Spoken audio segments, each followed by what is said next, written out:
Hello. Hello. So you had a presentation just an hour ago, I don't know, a few hours ago, something like that. So probably An hour or so ago. Yeah. So if you're here, if you're in a build stuff, you probably saw it. But for the ones who did not see it, and for the ones at home, and for the ones who want to hear about it, and maybe search things about you in the internet, what was your presentation about in general? So I spoke about mental health and how my journey has been with mental health in the workplace. I have been a software tester throughout my career, and I've actually had a lot of stress because testers are the end of the food chain mostly. And that stress really created a lot of anxiety in me eventually, and I spoke about the day when I actually turned around and went home. Okay. Which wasn't very nice, and I was diagnosed with severe anxiety. And how did your colleagues or maybe your boss reacted when you went home? So what's funny is my boss at the time was like, "You look okay. What's wrong with you? You've been off for 2 months. You even went on holiday. What's wrong with you?" So he didn't let you feel the way you felt. Okay. No, and that's the thing with mental health. You can't see when someone's feeling unwell. It's all internal. And because for me, I was a person who was always perfect and never let stories be delayed in the team, and never had production issues. Yeah, I read about you. That you had a really perfect life in general, in school, in later in life, and in your childhood. You were the perfect child, forever knowing how to do stuff and perfectly doing it. That actually made a huge impact to your anxiety. Yes, it did, and there was no option to fail, and that's why I chose software testing, because I wanted to deliver perfect products. But then when I had that setback, I decided to just switch my career into a managerial role because I really wanted to help teams deliver. And I added so many things in my life to not become anxious that I became even more anxious. Okay. Which is not nice. And I had a really severe panic attack a few weeks ago, so much so that I wasn't sure whether I'll be able to come to the conference.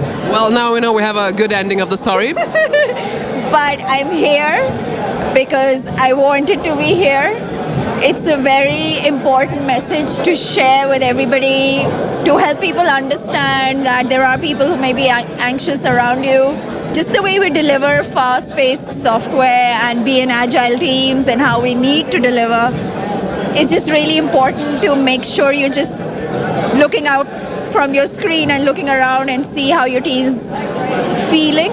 So small things like code reviews, even they make some people anxious that, oh my God, I'm going to get scrutinized. If I have too many code review comments, you don't know how they're going to receive it. And there's a lot of psychology behind it, which I really urge all software engineers to think about and understand. I think that's, mental health for me personally is a very important topic, and I really do a lot of research about it. But I think, when you're speaking about mental health and well-being in general, in between, in technology business like programming or whatever, you don't really see like they have that problem bigger than the usual anyone exactly in life.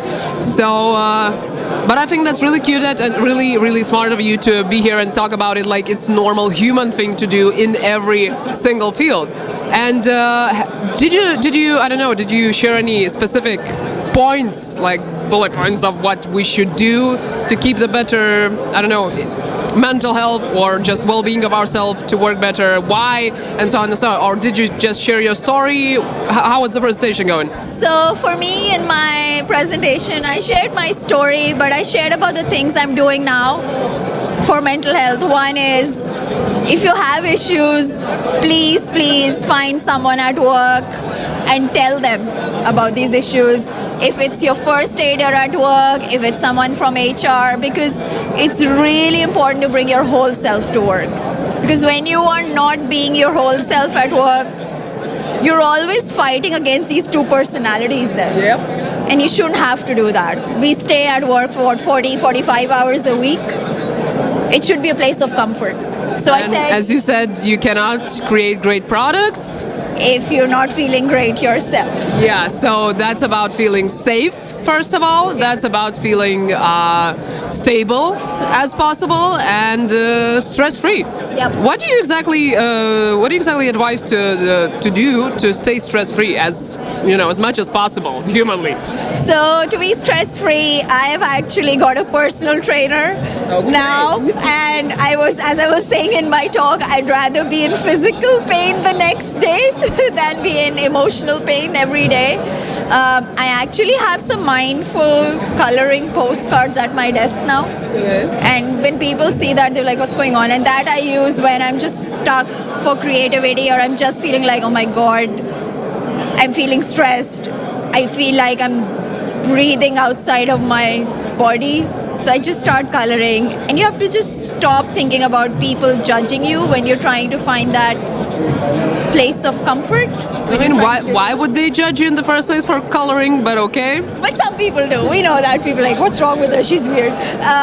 Some people go for a run at work, like they have running clubs. I've actually started doing boxing as well, which helps with anxiety. I also have something now which is called life coaching. Yeah. And that's different from career coaching. So the life coaching really helps you understand how to create a balance in your life. And it's not about work-life balance. It's about finding out what is it that drives you, why do you feel positive about it, what are your boundaries, how you can be confident but also feel that you've achieved a lot. Because confidence doesn't always mean that you feel like you're achieving something, and put self-care and self-kindness in place. And that's where I've learned that I've come from a place of I need to do this, I need to help my team, I need to deliver tickets, I need to write a test plan, to I want to help my teams, I want to deliver those tickets. And it's such a different mindset change when you think like that, and that's what life coaching teaches you.